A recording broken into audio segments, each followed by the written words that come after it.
The earth in all its beauty displays God's glory. And we are looking to cherish the earth, and that can mean hard work sometimes. It can mean sacrifice. It can mean changing our ways of doing things. And sometimes day by day, week by week, we are finding that we're being challenged to respond differently to God's beautiful gift to us, to share our faith through what we do, where our beliefs inform how we behave. This great and beautiful earth that God gave us to discover and to cherish.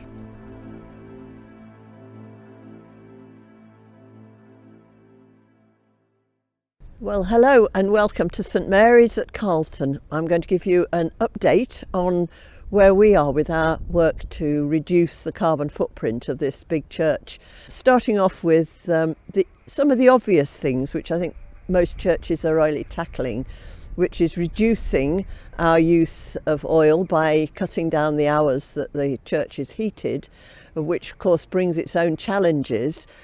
So we've introduced some wonderful blankets to produce warmth and comfort for members who might struggle a bit with the low temperatures in the church sometimes. In addition to that, of course, we've been looking at the lighting and the light bulbs and so forth to adjust that and reduce our carbon footprint that way.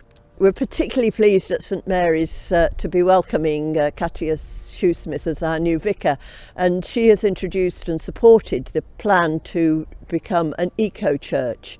The context of this church is very different from the others in the group because it's a large church in Skipton town centre, and we have footfall, people coming in frequently as tourists. We run a cafe and a shop as part of the church, and people come and go all the time. So effectively the church is in constant use, not just during service times.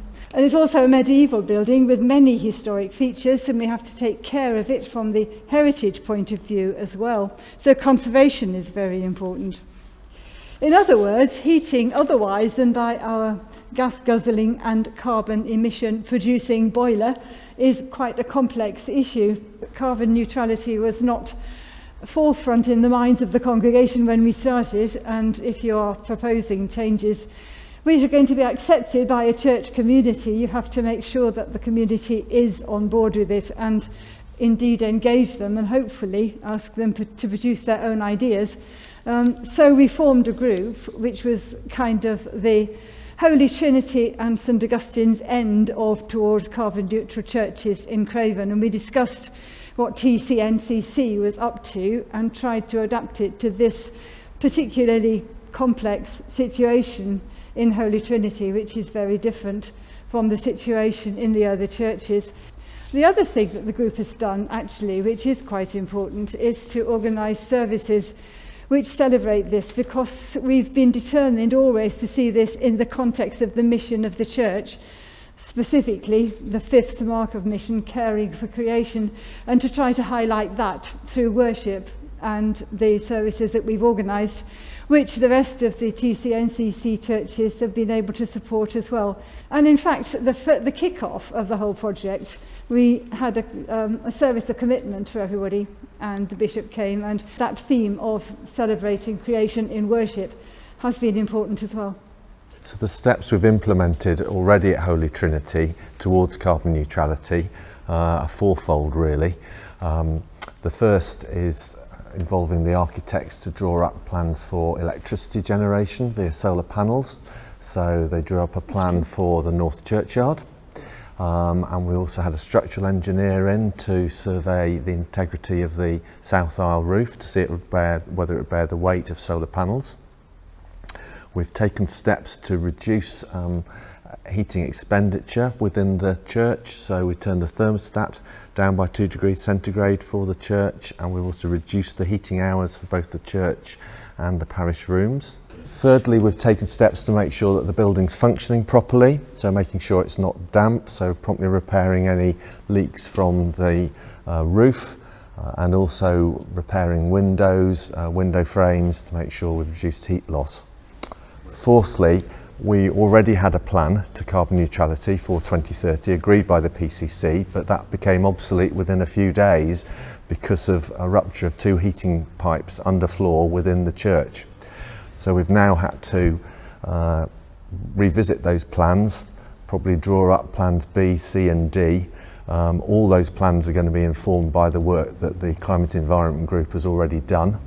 I'm sure we're not going to be going back to a gas boiler heating radiators via a wet heating system, but whether we're going to have an electric boiler, heat pumps, what are the role going to be of under pew heating so that we're heating the congregation rather than the space, what might the implications be for the fabric of the church if we don't have it as warm as it has been. So a lot of factors to consider, and obviously the quicker we can get this done, the quicker the church will be warm again for next winter.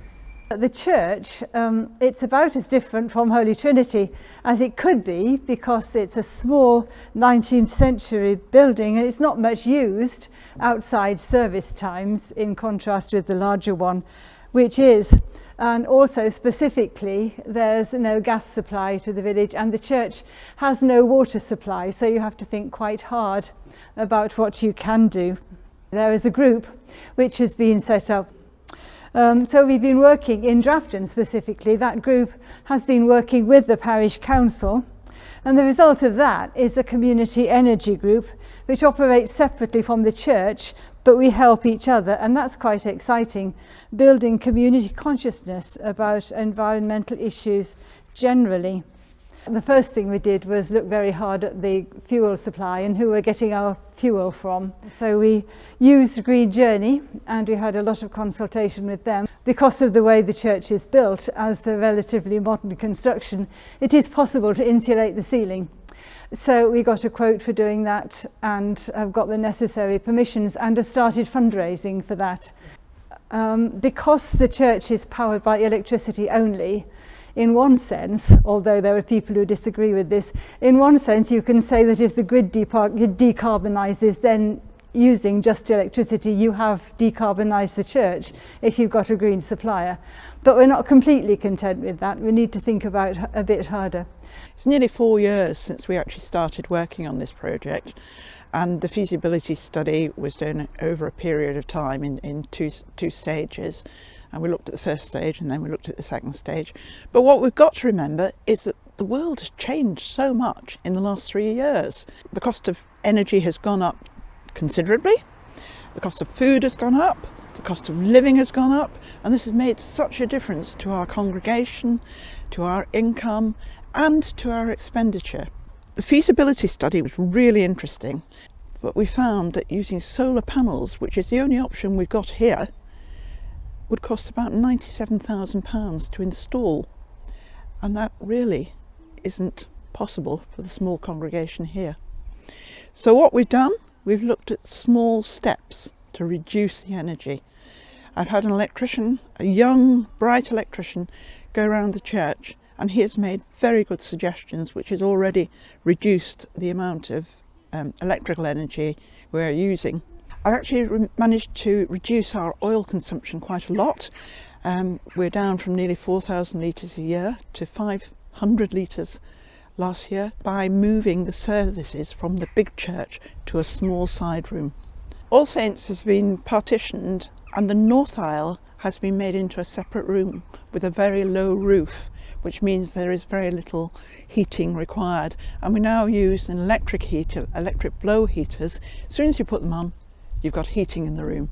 Our church is used for groups who need the church to be heated maybe 4 or 5 times a week. And we've realised that really we need to be heating the people and not the space. So we've decided to look at some different types of electric heating, and we're going to have a trial of 4 different types of heaters. And at the same time, we're going to be monitoring the humidity and the temperature in the church, because we want to make sure we're not going to damage the fabric of the building. Coming out of this trial, we are putting together a report which will come up with some recommendations which the Church Council can consider. And they're likely to be for a hybrid pattern. In different parts of the church, we're going to have different forms of targeted heating. We're certainly looking at improving our insulation with curtains in areas where there's problems from draft, and in particular areas like over the organ, or areas where children are going to be active, they'll have probably a very different form of heating, which will like to be radiant heating from wall units, looking down on where people are working. One of the things we've also needed to consider is, what does all this look like? This is a heritage Victorian building. People have worshipped here for a long time. They're very concerned that it doesn't look uncomfortably different. And so we've had some forms of heating mounted which haven't actually pleased us from a heating point of view, because to make them work they would have had to be suspended quite low over congregation running through the church. People would have felt warm, but they felt they didn't want that kind of visual impact in the building which they'd got to look at.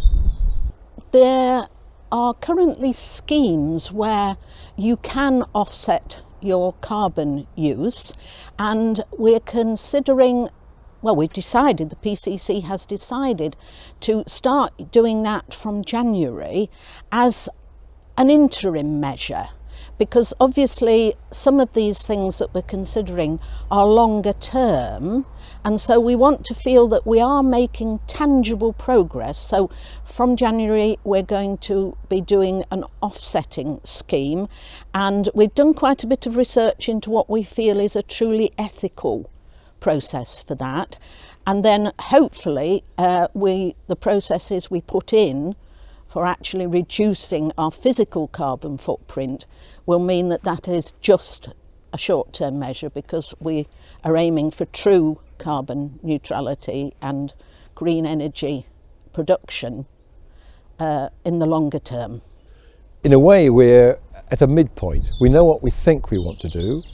If it has the support of the Church Council, we then have to get to an implementation stage. And we're confident that if those fall into place, we can have this in and running by the end of 2024, which is within our target of being carbon zero by 2025. So we're on course.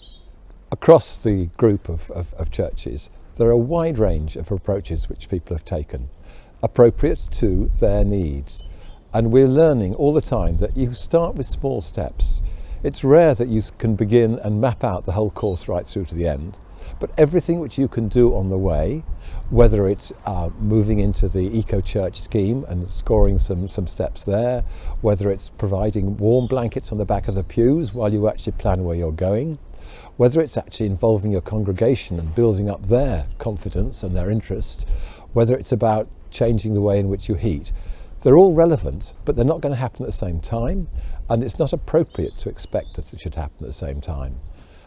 We've recorded all this on our website, the aims, the progress, the false steps, the diverse ways forward, and we hope that that's going to be a really valuable resource which others who are contemplating this or engaged in it can dip into and pick up some of this experience.